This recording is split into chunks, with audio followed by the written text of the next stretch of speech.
Yung, ayan, free talk lang to. Free sharing lang.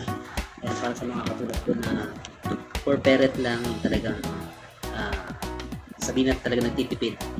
Or syempre family man, sakto lang yung budget natin. I-share ko lang yung basic experience natin.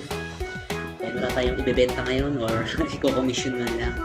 Ayan, share ko lang yung nabibili natin sa pet shop na sa pinakamurang na nabibili natin.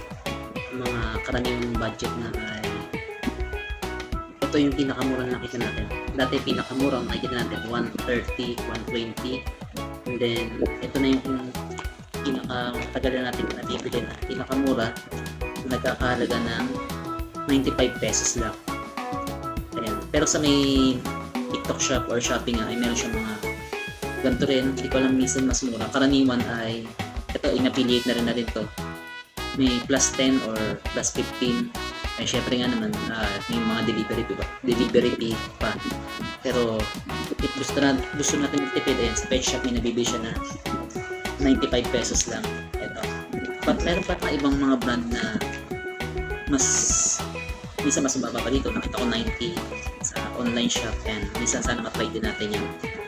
And then if hindi talaga kaya ng budget natin ng ganito, pero syempre kailangan talaga ng pusa natin yung mga cat litter sand.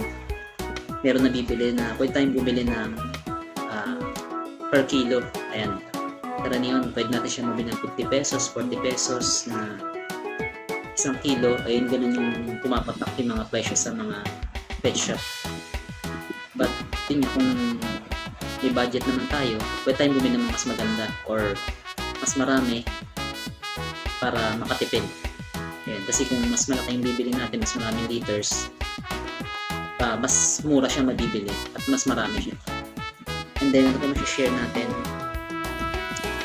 Yun lang naman ito, kasi at least kompleto rin naman siya. Lahat ng mga content na kailangan malaga natin, strong clamping, low dust, odor control, kaya nandito naman siya. Then may iba't ibang scent din siya. Then yun nga, ano pa ma-share natin, kailangan talaga na isa nga kasi sa cause ng UTI na ay yung